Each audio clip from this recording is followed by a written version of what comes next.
Samsung's ASMR video. Time for some spiritual ASMR. I trust that you are comfortable, as you are welcome to be here, as we dive into the 11th chapter of the Bhagavad Gita to realize the universal form of God. Oh, this is a wonderful chapter. Perhaps my second favorite. My first favorite being the one we just read. So if you haven't listened to the 10th chapter yet, please do. Pardon me. This is the chapter for all those who want to know the real form of God, how he actually looks. Having realized that Krishna is the supreme God, Arjuna requests him to show him his actual cosmic form. The form nobody has ever seen before. The form even the demigods do not have the good fortune of beholding. And for the benefit of the entire human race, the kind Lord agrees to fulfill that wish of Arjuna. This chapter contains a vivid description of that divine, all-encompassing, gigantic but terrifying form of the Supreme God. I think you'll see, or hear rather, that these kinds of words tickle a deep part of ourselves. There's something so satisfying about being spoken to and having spoken about something of this nature. The descriptions just seem to satisfy a deep yearning to describe something in the following nature.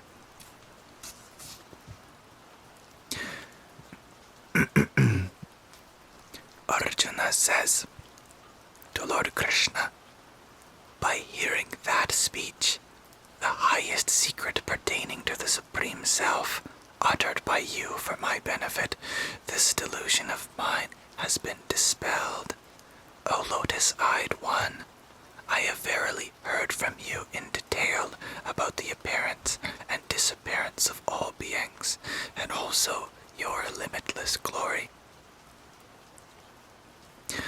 O Supreme Lord, as you have thus spoken about yourself, I wish to behold your divine form, O Purushottama.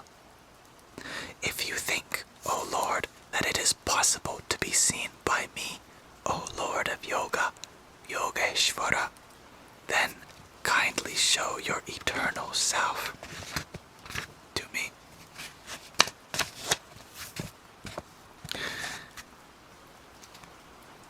Lord Krishna says to Arjuna, behold, O Bharata, hundreds and thousands of my varied forms, divine and of various colors and shapes. O descendant of Bharata, behold the Adityas, the Vasus, the Rudras, the Ashvins, and the Maruts, and all the other demigods. Behold also the many wonders never seen by anyone before. O Gudakesha, behold in my body the entire universe together at the same place, including the moving and the non-moving, and whatever else you wish to see. Some non-Euclidean geometry about to happen. But you cannot see me with merely these eyes of yours. Therefore I give to you divine eyes. With those eyes behold my mystical opulence. Our senses are too limited. We cannot see God with our material eyes. We can only feel his presence, just like we can feel the air around us. But it's a pity that we have no issues believing in the presence of air, but do not really care about knowing the truths about God. Krishna thus provides Arjuna with divine eyes, so that he could see his cosmic form as it is, and describe it for the benefit of the coming generations. Here the narrator narrator actually speaks again. And no, I don't just mean me or the translator, but Sanjaya, the assistant to the king. Remember that in the beginning of the book, King Dhritarashtra, fanciful name that is indirectly listening in on the battlefield through his seer Sanjaya, who has also been granted divine eyes, who is relaying the information of what's happening on the battlefield to Dhritarashtra from long distance. Sanjaya is in the room with him, and the king is blind. They are in a palace many, many kilometers away. Nonetheless, Sanjaya is not the only person who gets to witness this divine form of Krishna. Which is interesting, because Arjuna is a Pandava. He's on the side of the good guys. Dharma, righteousness, you could say. And Sanjaya is helping Dhritarashtra, who is on the side of the Kurus, who represent adharma, unrighteousness. So Sanjaya says to Dhritarashtra, I imagine this is very overwhelming for him too. He certainly did not expect for the cosmic form of the super soul of the universe to reveal itself. Now, he's going to have quite the time relaying this to the king. O king, having spoken thus, the Supreme Lord of Yoga, Hari, Krishna, displayed his supreme opulent form to Partha, Arjuna, having many mouths and eyes, possessing many wonderful sights, adorned with many divine ornaments, holding many divine uplifted weapons, wearing divine garlands and dresses, anointed with divine fragrances, all wonderful, brilliant, unlimited, looking in all directions. If 1,000 suns were present in the sky at the same time, that combined radiance might resemble the effulgence of him, the Supreme Self. I apologize for having to clear my throat. I just want to have the clearest diction for you. It can be challenging to hold a whisper for so long. There, in the body of the god of gods, Pandava, Arjuna then saw the entire universe divided in many, all at one place. Then he, Dhananjaya, Arjuna, overwhelmed with wonder, with hair standing on end, bowed his head to the Lord, and with joined palms spoke. Arjuna says back to Lord Krishna, O Lord, I see all the gods in your body, all the classes of beings too. I also see Lord Brahma, the creator, the god of creation, sitting on the lotus, which is his seat, and also all the sages and divine serpents. O Lord of the world, O universal form, I see you of endless form, on all sides, with many arms, bellies, mouths, and eyes, having no middle, no end, and also no beginning. I see you with crown, club, and disc, a mass of effulgence glowing all around, very difficult to behold, blazing radiance everywhere, like fire or the sun, and incomprehensible. You are imperishable, and the Supreme One to be known. You are the ultimate repository of this universe. You are inexhaustible. You are the protector of Sanatana Dharma, the eternal religion. You are the eternal person. This is my opinion. Arjuna is so humble. This is my opinion on seeing the ultimate form of the universe. I see you having no origin, middle, and end, infinite power, infinite in power, having innumerable arms, having the moon and the sun as eyes, with blazing fire coming out of your mouth, heating this whole universe by your own radiance. Indeed, this space between the heavens and the earth is pervaded by you alone, and so are all the directions. O Supreme Soul, after seeing your wonderful, terrible form, all the three worlds are perturbed. Verily, all those hosts of gods are entering into you. Some of them, out of fear, extol you with joined palms. Hosts of great sages and perfected beings are praising you with sublime hymns, saying, "May it be well."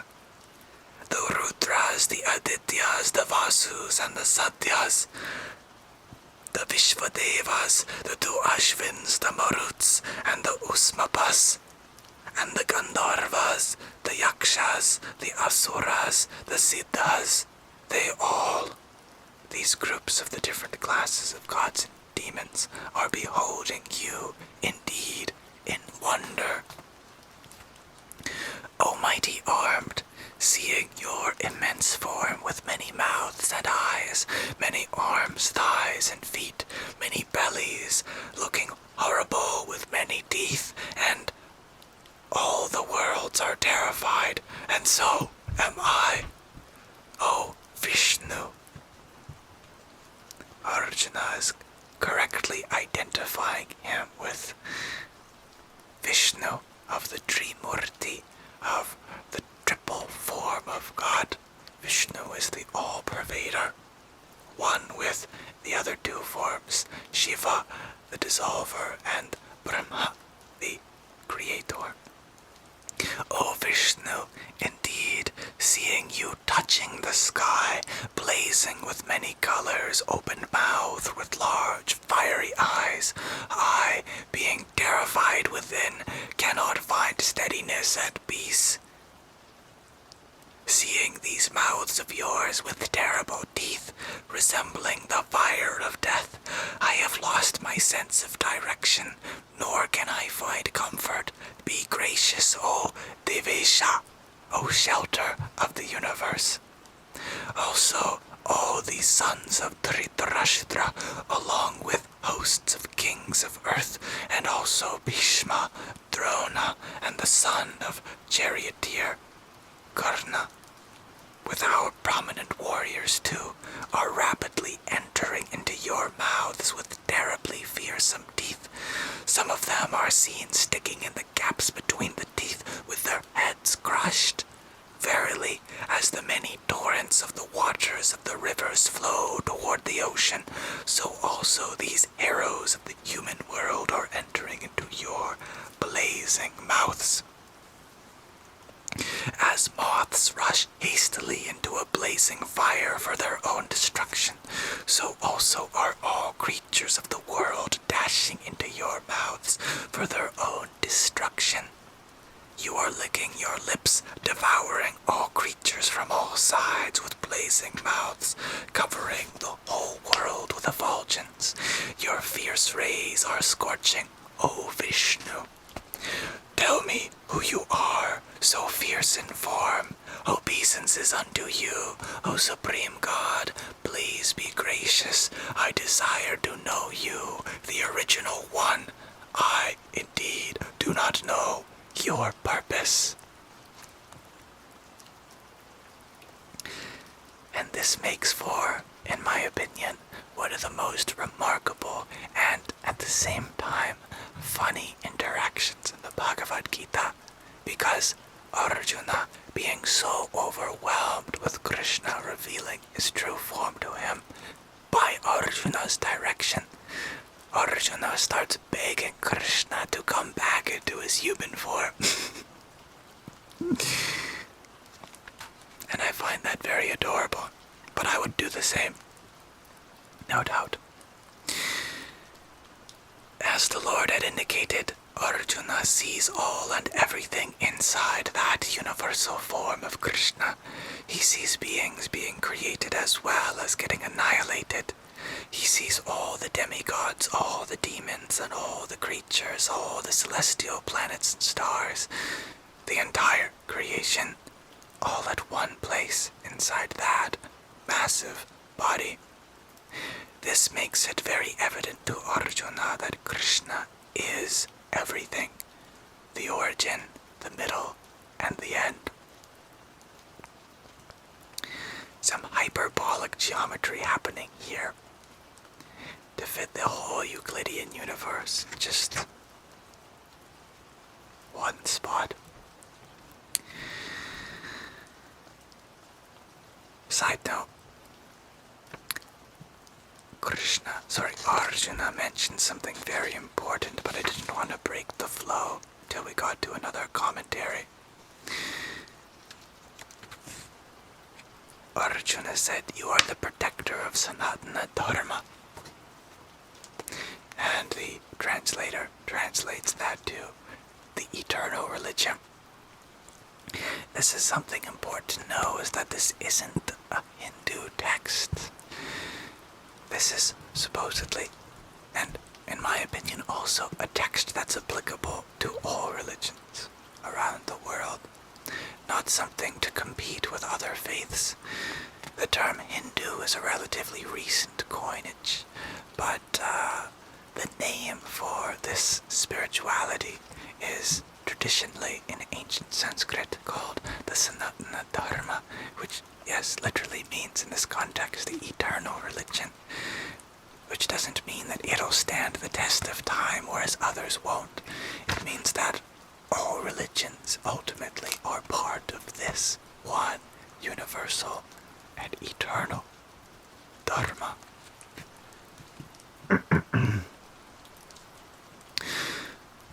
So, Arjuna is asking something very beautiful. Seeing this monumental appearance of the divine consciousness expressed in so many ways, Arjuna asks, "What is your purpose?" Forget the purpose of me as a human being. I want to know your purpose. Lord Krishna says back to Arjuna, "I am time, the mighty destroyer of the worlds, now engaged in annihilating the creatures here in this battlefield. Even without you, all the warriors arrayed in the confronting armies will cease to exist." If I'm not mistaken, that may have been the verse that Robert Oppenheimer was paraphrasing when he saw the Trinity test the first nuclear bomb go off that he helped design. When he said on television that the form of Vishnu appeared to him, came to his mind, and he was reminded of the verse from the Bhagavad Gita, "I am become death, destroyer of worlds." Here Krishna is saying, "I am time, the mighty destroyer of the worlds." Depending on your translation, sounds like it comes from the same place. "Therefore get up and gain glory, conquering the enemies, enjoy a prosperous kingdom. Verily, all of them have already been killed by me. Be you merely an instrument, O Sabyasachi."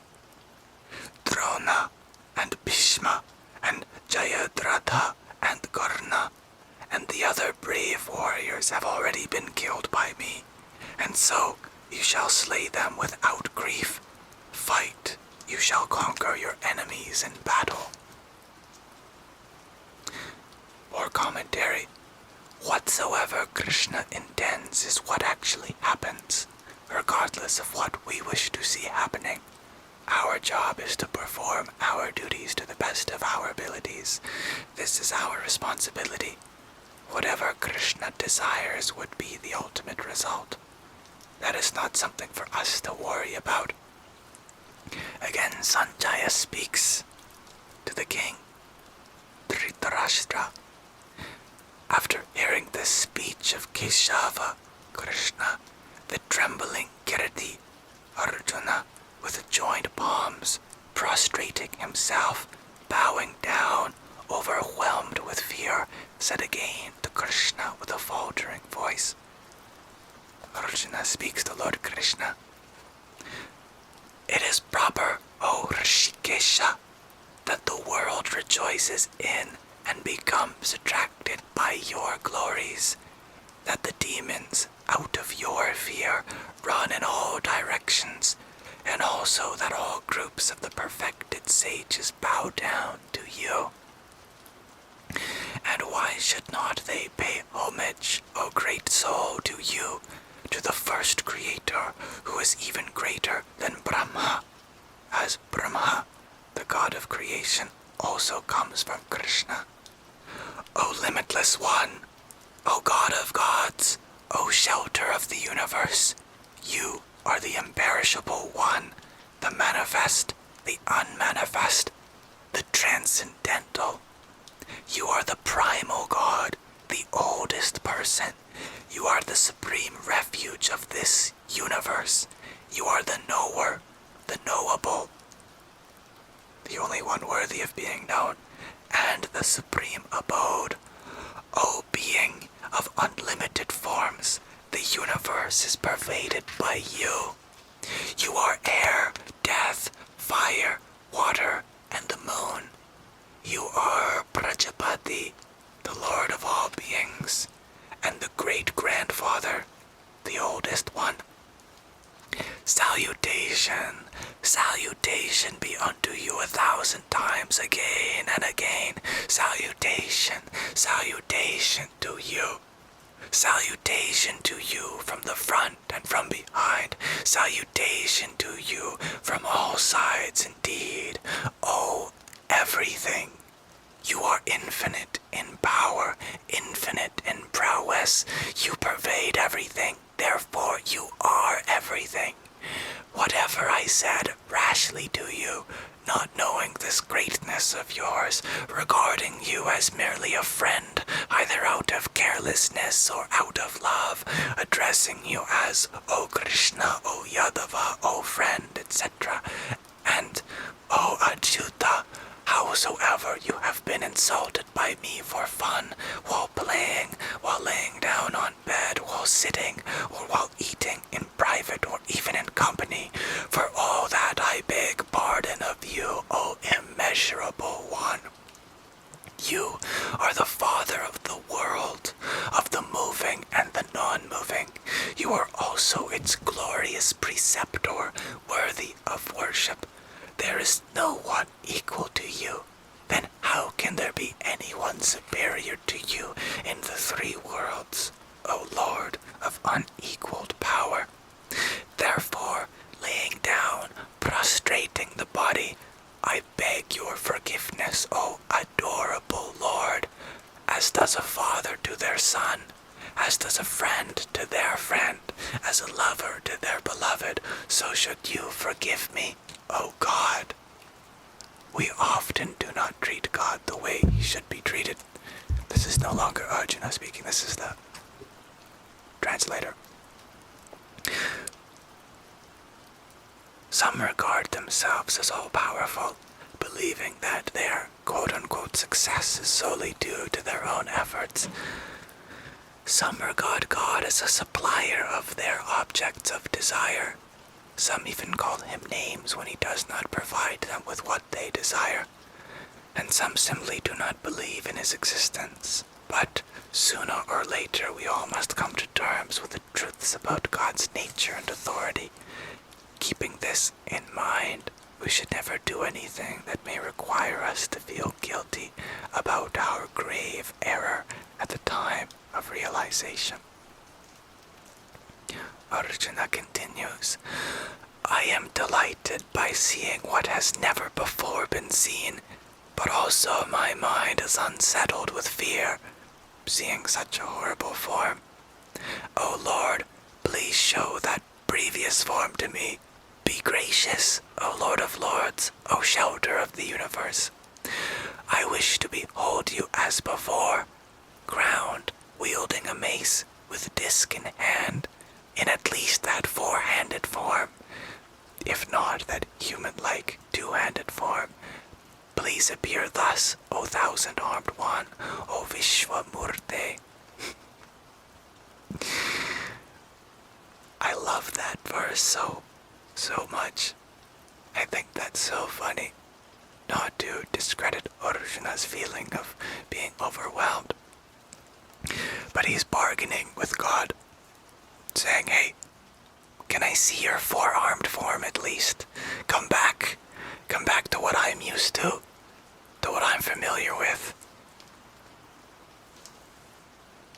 Even the four-armed form is something more palpable.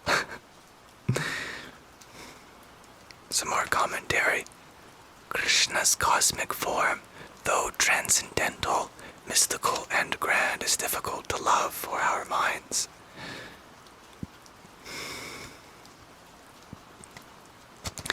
Our human minds are not made in a way that they can fall in love with someone who is as horrible looking as God's universal form.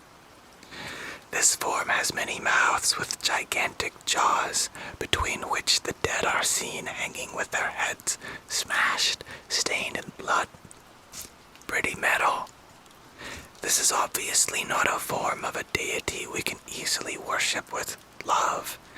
Therefore, fearful of this massive form of the Lord, Arjuna begs him to return to his previous human-like form, which is ideal for love and worship. He is even open to behold the Lord in his four-handed form, which is almost as gentle as his two-handed form, and certainly far less terrifying than his current cosmic form. Lord Krishna replies, happily by me, O Arjuna, through my own internal powers, has been shown to you this supreme form of mine, effulgent, cosmic, infinite, primeval, that has not been seen before by anyone.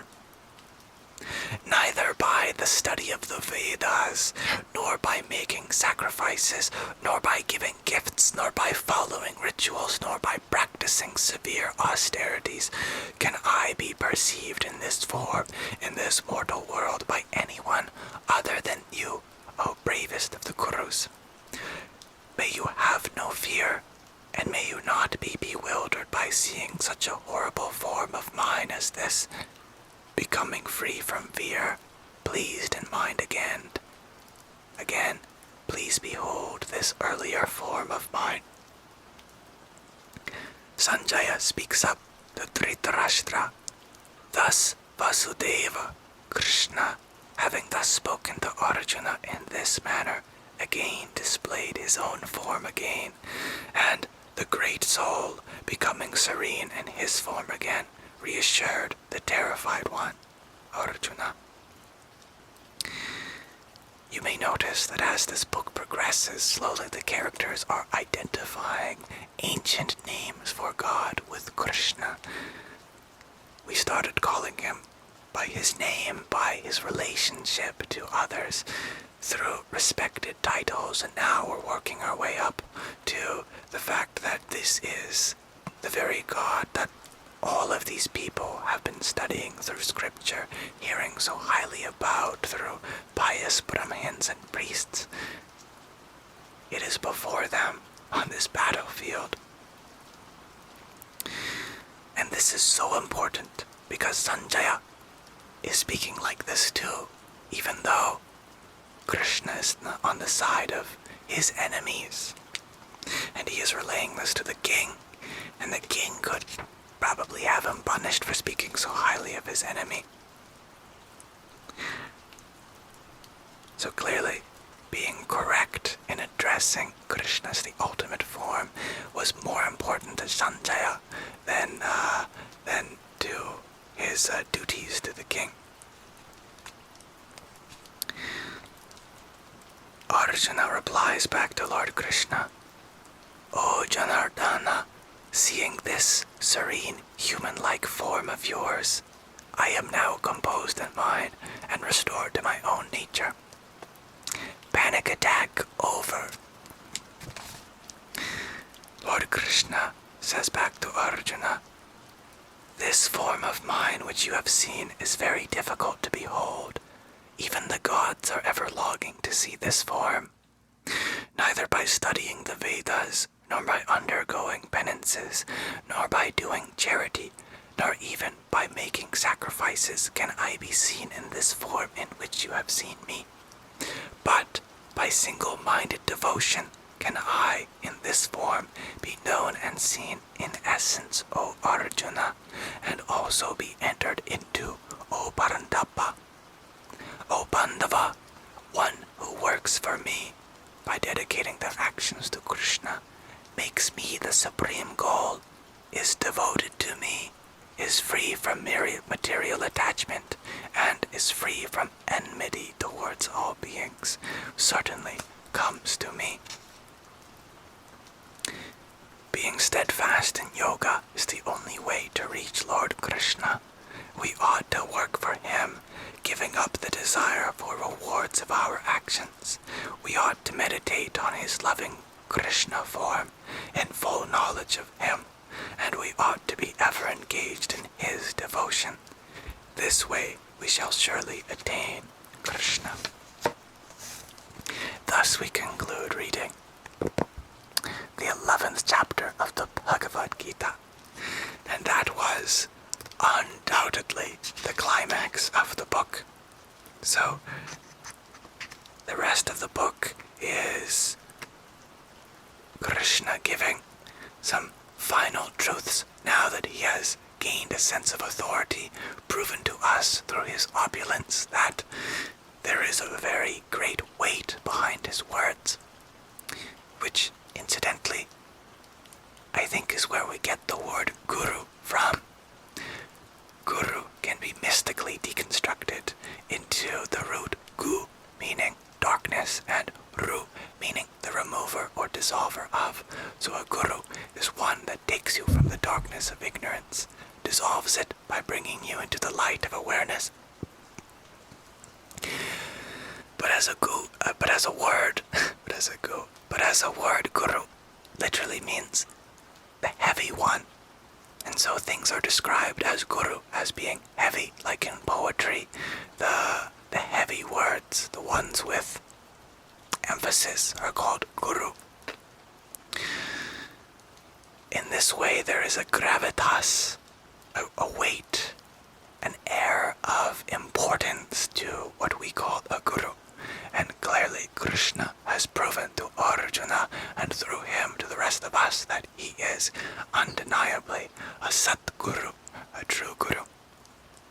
Alright, thank you for listening. I hope to see you next time. May you have a wonderful rest of your night. Jai Satchitananda.